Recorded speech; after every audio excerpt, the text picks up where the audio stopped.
morning mga kabiyahe. Andito tayo sa Skygo, Tracy Martires. Dito po yan sa Indang Road, Tracy Martires, Cavite.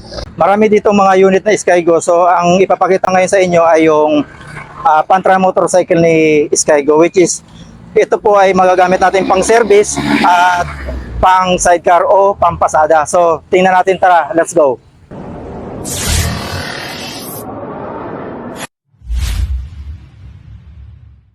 Ito yung Monarch.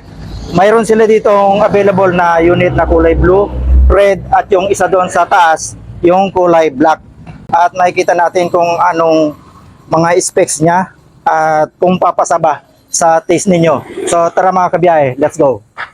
So ito na nga po mga kabiyahe, si Monarch ng Skygo.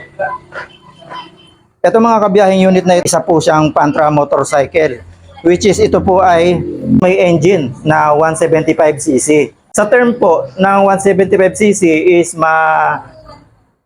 ririnig natin dyan sa 175cc is yung Kawasaki, which is ito yung Kawasaki Barako. So dito kay Skygo, naglabas sila ng bago na panapat nila doon. Ito nga po si Monarch na pinakita natin kanina sa labas. Ang available nila ditong kulay ay kulay blue, red, at ito nga pong kulay black. So ito pong unit na ito ay Pantra motorcycle. So ibig sabihin, ito po ay pwedeng gamitin pang service, pang negosyo, pang tricycle o sa kahit ano pa mang pwede nyong gamitan o habal-habal. Ayan, pang joyride or angkas, pwedeng-pwede ito si Monarch. So dito, umpisa na natin agad. Tingnan natin itong unahan. Ayan, meron siya ditong headlight. Ayan, na ginamitan siya ng bulb type, at ito naman yung kanyang third signal na bulb type din. So dito sa kanyang front suspension, gumagamit tayo dito ng telescopic fork, at meron dito siyang rubber boots. Ayan, which is good ito para sa mga dumi o tubig. Hindi agad masisira yung ating oil seal dito sa ating telescopic fork. Ayan, goods na goods si Monarch. So dito sa baba, ayan, meron tayo ditong fender na metal ito mga kabiyahe, na may pagka-glitters look yung kanyang pagkaka-paint job niya. So maganda siya sa personal mga kabiyahe. Hindi lang masyadong ma-focus sa ating cellphone dahil ang ating cellphone ay hindi ganun kagandahan. Pero sa personal ito mga kabiyahe, ang pintura nito ay may pagka-glitter look. Ayan. At dito, sa kanyang telescopic fork suspension, malaki siya mga kabiyahe. Dahil ito nga ay isang Pantra motorcycle, kaya naman siya dinesign na ng ganito, malaki. Dahil nga po, pang mabigatan po siya. At dito, mapapansin din natin sa kanyang rayos o spoke, matataba din ang ginamit sa kanya. At ginamitan siya ng size na goma na 2.75 by 17. Ayan. Dito naman sa kabila, naka-drum brake tayo dito mga kabiyahe. Ayan. So dito mga kabiyahe sa likuran, ito yung kanyang fender na as usual lang naman nangyayari sa mga Pantra motorcycle na may ganito. Ano na rin yan, pang defense na rin yan sa mga talsik na tubig o mga batong maliliit. At yung kanyang fender, parehas din doon sa una na ginamitan ng pintura na glitters look din ang pagkakayari. At ito yung kanyang taillight na, ayun, naka-LED po siya mga kabiyahe, hindi siya bulb type At yung ating turn signal, bulb type ang ginamit dyan. At ito yung kabitan ng kanyang license plate. At dito sa kanyang gulong, ang sukat naman ito dito sa ulihan, 3.0017. Ayan. Mas malaki dito mga kabiyahe sa likuran, which is yun naman ang tama. Mas malaki dapat sa likuran. So yun, okay na okay doon si Monarch ng Skygo. At ginamitan din ito mga kabiyahe ng mechanical drum brake dito sa likuran. At naka-dual shock absorber na nakakabit yan. Di ko lang alam kung pag re-release ito ay ibibigay yung isa pang pares. Pero normally sa mga Pantra motorcycle is 4 yan kung mapapansin niyo mga kabiyahe. Ito naman na makikita natin sa kanyang rear sprocket na ginamitan ng 42 teeth. So yan, pang ano yan mga kabiyahe, pang kargada yan. At syempre yung kanyang drive chain na makapal ang ilinagay. At meron tayo ditong chain guard. Ayan, maganda rin dahil hindi basta-basta mapapatakan ng buhangin ang ating kadena na yun ang nagiging sanhi ng pagkasira o pagkasira din ng ating rear sprocket. So dito, meron siya dito ang foot peg ng pillion. Ayan, ito. Dito naman mga kabiyahe sa may taas, tingnan natin ang ating tangke. Ayan, may naka decal siya dito ang Monarch na ang kulay niya ay white at may green. So yung nakasulat niya dito, Monarch. At dito sa kanyang pairings, dito sa may baba, ayan, naka Euro 3 at EM 175. Meron din tayo ditong fuel gauge or fuel control. Kung halimbawa mga kabiyahe ay medyo umapaw yung ating fuel, pwede natin itong isara or nagmamalfunction na. Yan ang function niya mga kabiyahe. At dito sa baba, sa may kanyang engine, meron siya ditong naka-emboss na Monarch. At ito rin naman yung kanyang shifter. Ayan, na naka-chrome yan mga kabiyahe. At ito yung kanyang apakan ng rider. So kagaya rin ng iba na ito ay naka-steady lang, hindi ito movable. Ito naman yung kanyang side stand. Ayan, makapal ang bakal na ginamit. At ito rin yung kanyang center stand. Makapal din. Mga kabiyahe, silipin natin yung kanyang swing arm kung bibigay ba agad-agad dito sa pagkinabitan ng sidecar. So pag pinitik natin ng ganyan, hindi siya maingay. So ang ibig sabihin, makapal na materyales ang ginamit kay Monarch. So ang ibig sabihin, palaban din itong isa na ito pagdating sa kardahan. At ito nga yung apakan ng ating pillion. At pagdating naman sa kanyang exhaust, ayan, ito ang lagi ko napupuna sa mga unit na ito ang tama. Dapat talaga sa mga unit natin, dinalagyan ng heat guard. So goods na naman dito si Monarch dahil meron siyang heat guard na mula dito hanggang doon sa dulo. At ito ay naka-chrome. Goods na goods. Ito naman mga kabiyahe yung engine ni Monarch na napakalinis tingnan. Silver ang kulay niya. Ayan pagka pinunasan nito, talagang litaw na litaw ang kanyang engine na talagang malinis tingnan. Hindi kamukha ng pagka yung kulay ganito, kahit anong linis mo, marumi pa rin tingnan At dito sa kanyang napaka-stylish din yung kanyang kickstarter. Ayan, may kickstarter tayo dito. Pagdating naman dito sa kanyang engine cover, ayan, may Monarch na naman, same doon sa likuran. At may letter K facility itong naka-emboss. At syempre, nakikita natin kung okay pa ba yung engine oil ni Monarch. Walang dahilan para matuyuan siya dahil nakikita natin, goods na goods yan. Si Monarch ng Piscayo. Ito naman mga kabiyahe, yung kanyang foot brake. Ayan, napakakapal ng linagay dito. Dito tayo mga kabiyahe sa kanyang instrument panel.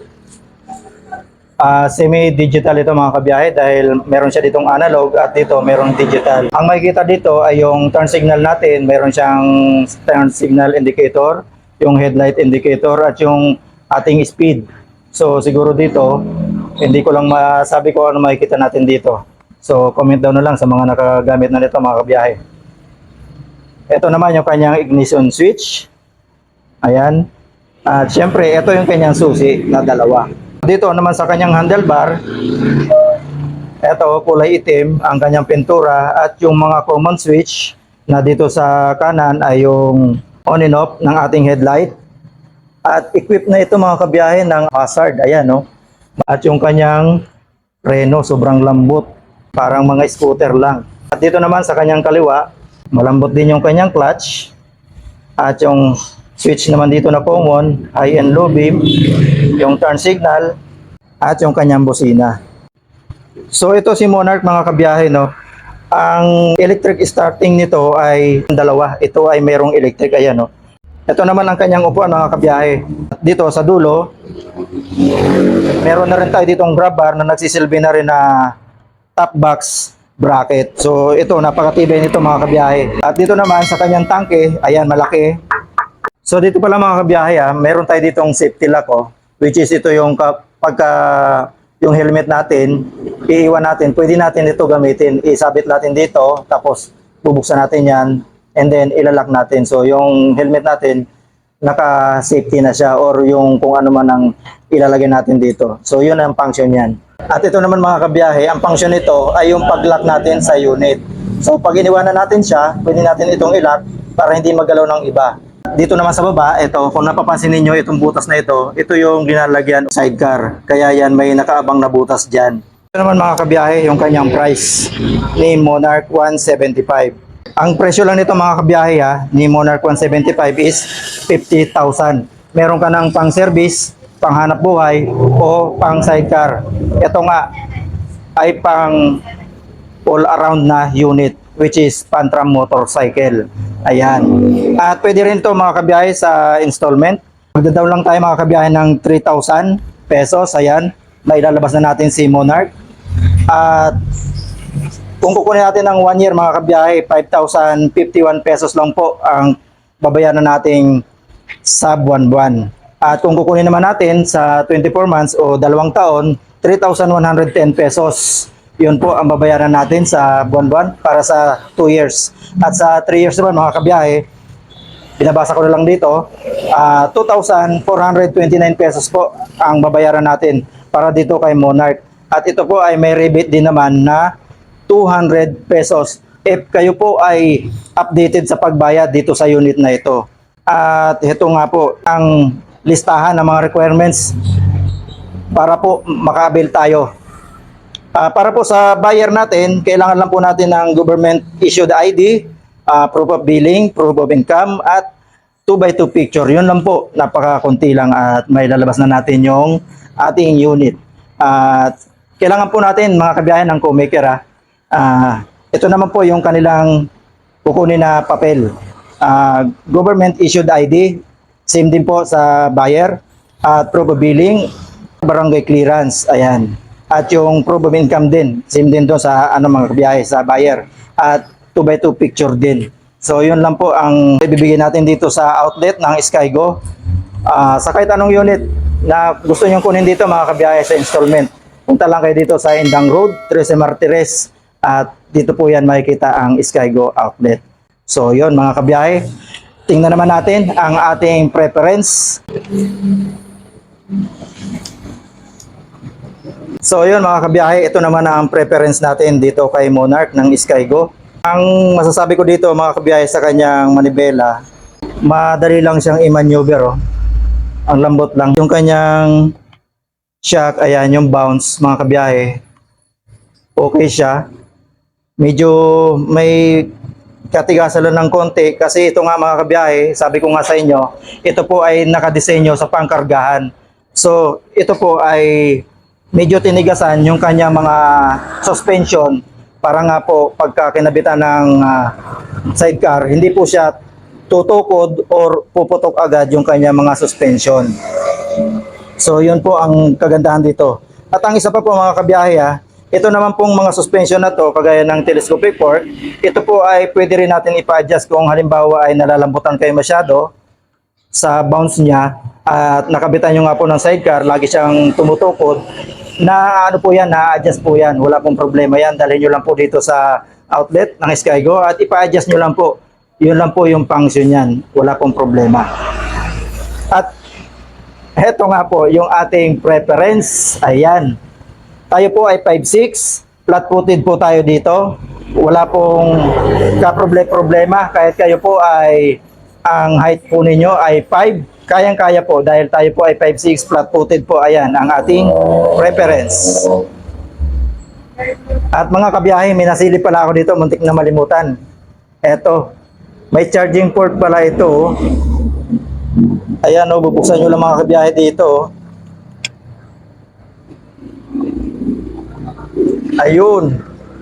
May sikreto pala si Monarch. Ayan mga kabiyahe. Ayan. So kung lalagyan nyo ito mga kabiyahe ng sidecar, pwede kayong maglagay ng stereo and then kahit maghapon kayo magpatugtog sa cellphone nyo, hindi kayo malulubat dahil ito po ay may USB charging port. At sinabi ko nga rin kanina, ito po ay pang all around service at gagaya nga po nitong USB charging port, ay gamit na gamit po yan kapag ginamit natin pang deliver ng parcel, pang deliver ng pagkain, o kung ano-ano pa. So yun mga kabiyahe, ang ating review kay Monarch ng Skygo. Maraming salamat po sa buong staff ng Skygo 13 Martires. Ayan, maraming salamat po sa buong staff. Hindi ko na natanong kung sino yung manager po dito. Shout out na lang po sa buong staff ng Skygo 13 Martires. So mga kabiyahe, kung gusto niyo po mag-avail ng kahit anong unit ni Skygo, pumunta po kayo dito sa nabanggit kong address ng outlet at kayo naman po ay kanilang harapin para maibigay sa inyo ang gusto nyong unit. Kung wala man po sila ditong unit, ay marirequestan po nila kayo para kayo po ay mabigyan ng kanilang unit. At ito nga pong ating rini-review ngayon, isang Pantra motorcycle, which is good ito dahil ito po ay 175cc. So malakas po ito mga kabiyahe ha. Maraming salamat po sa lahat ng sumusuporta sa biyahe ni Frank. Ayan, shout out po lalo na po sa iyo na nanonood. Hanggang sa muli, kita-kits, biyahe ni Frank. God bless.